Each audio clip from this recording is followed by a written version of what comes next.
Bonjour et bienvenue sur ce quatrième chapitre de jQuery. Donc on a vu dans la troisième partie, on a vu comment ça marche slide up, slide down. On a vu un petit peu l'utilité avec.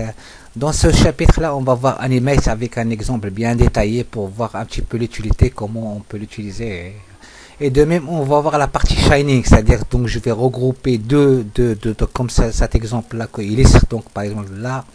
Pour aller, c'est-à-dire sur une paragraphe P, je dois exécuter un CSS, donc color, je vais lui attribuer color par exemple rouge, et en même temps on va faire un shinage, c'est-à-dire on va faire un slide up de 2 secondes, donc il va remonter dans 2 secondes et il va redescendre d'un seul coup, tu vois, avec 2 secondes. Ce type d'animation, ce serait très utilisé sur les types de cartes lorsqu'on a par exemple, donc on présente un produit e-commerce, on a un certain type de carte, on a besoin d'utiliser ce type d'animation. Donc on va voir comment on va illustrer tout ça. Donc je vais ouvrir donc ça, je supprime la dernière partie, donc là slide up slide, donc là, et je laisse toujours ma fonction, la fonction ready. On a dit la fonction c'est qui exécute lorsque tout le document est chargé.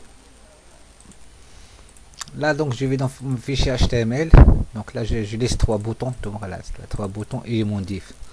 Ok, parfait. Par contre, je vais changer l'ID. Donc, je fais animation. Donc,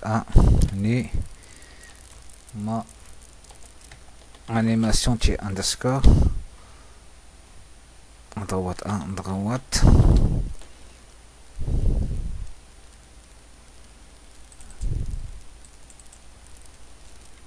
Et si je fais animation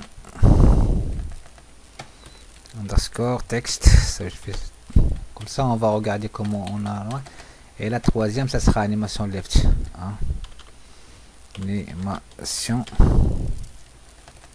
Animation de fil, animation left. Voilà, left ou droite à gauche. Je fais gauche, droite, comme ça, plus simple, tu vois là. Droite. Animation. Pour le bouton, comme ça, on voit animation à droite. Animation contrôle, animation texte, animation gauche, je fais animation gauche, voilà, à gauche.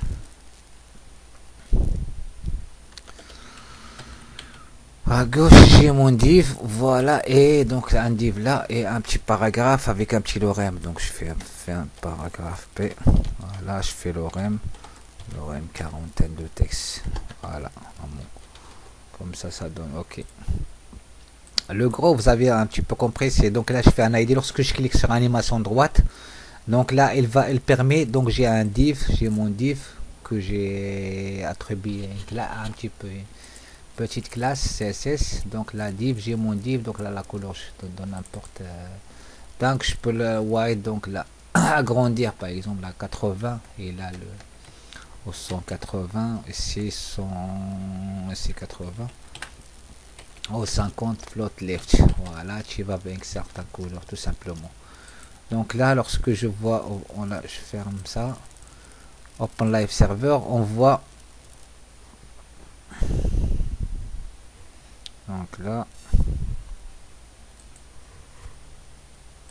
et voilà.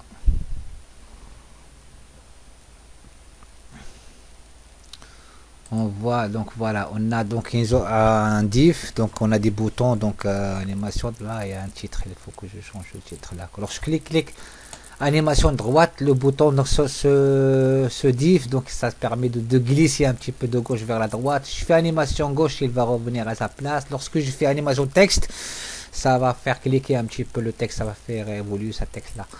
Donc on va voir comme ça, je change juste le titre là. Donc aussi une fois des animations. Donc je fais animation, voilà. Là le div, ouais, donc P. J'essaie de faire P, voilà, CTRL X.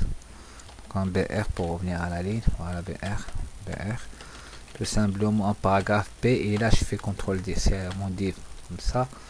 le vois. Ok, comment, donc là, donc là, on a bien compris que le bouton j'ai animation gauche, là je peux partir, clic, quand je clique sur ça, là dans mon GS, on a bien compris dans donc là la fonction, je fais $, donc toujours l'accès, donc la DS puisque je rentre avec mon ID, et je fais un clic, voilà, et l'événement clic, c'est-à-dire quand je fais un clic, voilà, exécutement ma fonction. La fonction, on a dit, toujours soit je fais function, comme ça, parenthèse, ouverture, fermeture, voilà, c'est ça la règle d'or. Ou tout simplement, je vais changer ça avec une fonction fléchée. Une fonction fléchée, c'est très simple, je retire la fonction ici, la fonction, je laisse les parenthèses et je fais comme ça. Directement, c'est-à-dire une fonction, c'est ce qu'on appelle une fonction, ça c'est avec la notation ES6, donc là c'est plus simple, donc dans pratiquement tous les exemples maintenant, on fait comme ça, donc là le truc c'est que ça se permet comme ça, aussi function, ça marche, voilà comme ça marche, ou sinon je retire le mot function et je le remplace avec deux points, avec est égal, et c'est comme, voilà, et c'est ce qu'on appelle une fonction fléchée. Voilà, animation droite, là donc le but c'est, je fais /div, donc là pour récupérer, pour atteindre le div, mon div il s'appelle donc un div, j'ai pas donné de ID, tu vois, mais lui aussi je peux, donc on va essayer comme ça, et après je vais lui filer un ID pour, vous voyez la différence, on va faire $div tout simplement, et pour animate. Donc moi le but c'est de vous montrer un petit peu comment, donc animate, je vais lancer un petit peu l'APN pour que je vous explique un petit peu. jQuery, donc là, et directement sur le site de l'API, je cherche animate, prenez le réflexe de travailler comme donc animate, donc tout simplement, donc la propriété, duration, easing et complète, donc animate, donc il y a la propriété et moi. Sont des paramètres, donc soit on va utiliser un seul paramètre, soit des propriétés de CS, des propriétés de GS ou quoi que ce soit. La deuxième c'est la duration, c'est ce qu'on appelle aussi la speedy, la vitesse, donc c'est-à-dire ça va prendre pendant l'exécution 2 secondes, si je fais 2000 2 secondes, 5000 c'est 5 secondes et ainsi de suite, et la fonction de callback, lorsque la fonction est finie. Ok, donc là c'est juste apprenez cette manière, toujours à chaque fois je vais utiliser comment dire, une propriété ou une fonction ou quoi que ce soit, donc j'irai sur l'API directement et je regarde comment ça marche, je fais au préalable dans ma tête comme ça, j'ai ma petite idée, et là donc ils simplifient un petit peu, ils vous donnent un exemple sur l'API, il y a toujours des exemples qui expliquent un petit peu le concept.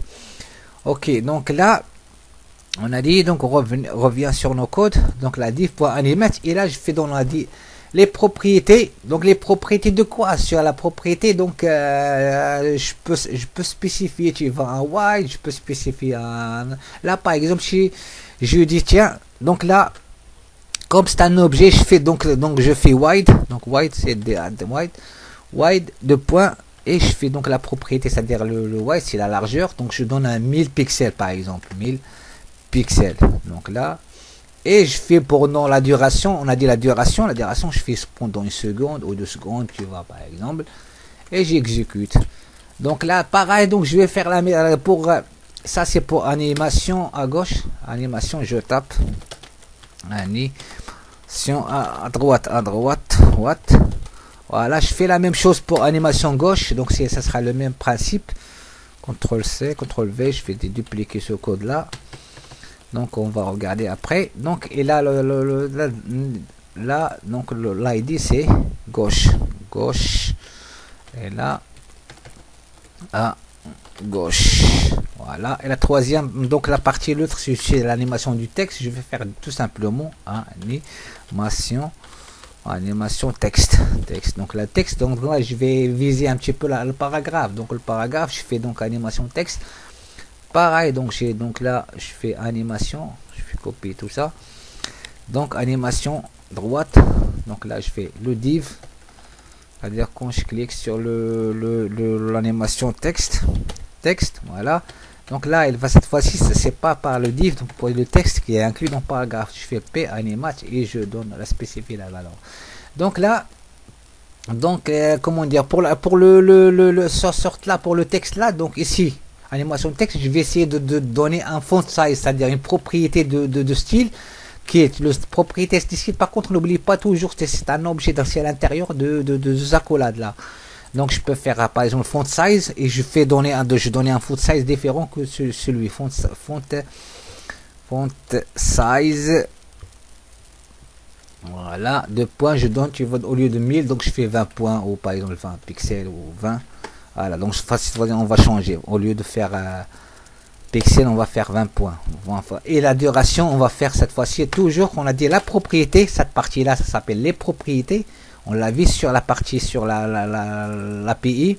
Regarde, donc toujours les propriétés, c'est ça. Et la duration, et je peux rajouter un troisième paramètre que on va le voir. Donc là, on a fait un font size. Pareil, ici, je fais set wide. Donc là, donc je fais, au lieu de ça, donc je vais tester left. C'est la position left. Et je vais mettre là, ça par exemple, à 200 pixels. Tu vois, donc avec une duration de cette fois-ci de 1 pixel. Voilà.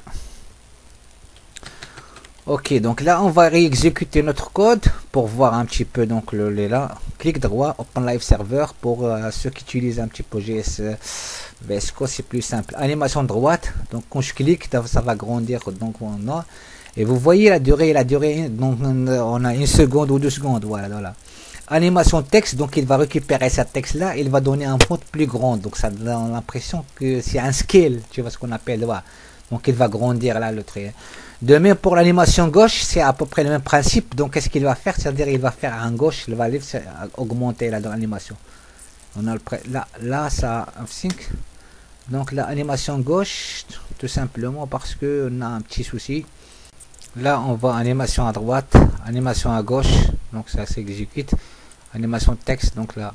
Le petit souci que j'avais tout simplement, c'est dans le fichier CSS, j'avais oublié de mentionner que la position relative. Donc c'est le seul truc, ça bloquait un petit peu. Donc, et j'ai regardé, c'était position relative que j'avais oublié là. Donc là, animation du texte, il va animer le texte. Animation droite, donc il passe à droite. Je rafraîchis la page. Animation droite, animation gauche. Tu vois, donc il permet là, animation texte.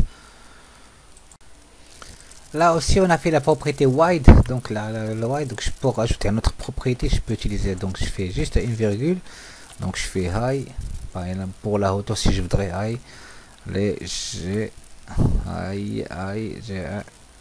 acheté, donc high, là il est à 50, je fais de faire 120 par exemple, 120 pixels, donc je fais pixels et j'oublie pas de mettre ça entre parenthèses. Tu vois, donc là je peux changer aussi la duration, l'opacité, tu vois, donc là opacité, je vais faire, tu vois, donc là opacity, voilà, 2 points, je fais par exemple opacité 0.5, voilà, 0.5 là, et on exécute. Donc là, rafraîchir la page d'animation, donc on voit qu'il a grandi la hauteur et la largeur. De même l'opacité, on voit qu'il a diminué. Donc je peux utiliser toutes les propriétés que je veux à la volée, comme je veux. Donc là, de même là, donc on a ça, c'est donc là, ces deux éléments, c'est la propriété. La deuxième élément, on a dit la deuxième élément, c'est quoi? C'est la duration, c'est-à-dire la durée qui va rester pendant l'exécution. Et je peux exécuter une troisième personne, c'est la fonction de callback, la fonction de retour. C'est-à-dire une fois l'élément terminé, je peux faire function, voilà, et je exécute là, je fais une alerte par exemple, juste une alerte pour vous montrer que tu vois, donc voilà. Ok, je fais ok, donc on dit ouais. Ok, agrandissement terminé. Agrandissement avec un certain message. Agrandissement, agrandir. Terminé. Voilà. Terminé. Je fais voilà. On exécute. C'est juste pour vous montrer un petit peu la fonction de callback, le retour, tu vois, de cette fonction. Donc de la même manière, donc là je fais là, il va exécuter pendant 2 minutes. Une fois terminé, on voit notre alerte qui est ici exécutée, donc c'est très bien. C'est à peu près le même principe aussi que hide et show. Donc toujours, donc on utilise un seul paramètre, deux paramètres ou trois paramètres. Donc ces fonctions, ça jQuery, ils ont adopté ce système-là. Donc donc c'est un langage qui c'est la première fois qu'on utilise ce système-là, c'est-à-dire on peut prendre un objet et appliquer plein d'animations. Prendre chaînage, le chaînage, c'est-à-dire plusieurs chaînages, plusieurs successifs. Je vous donne un exemple. Je prends par exemple le paragraphe P, mon P. Donc mon paragraphe P, donc là je peux utiliser un CSS. Donc un CSS c'est la fonction.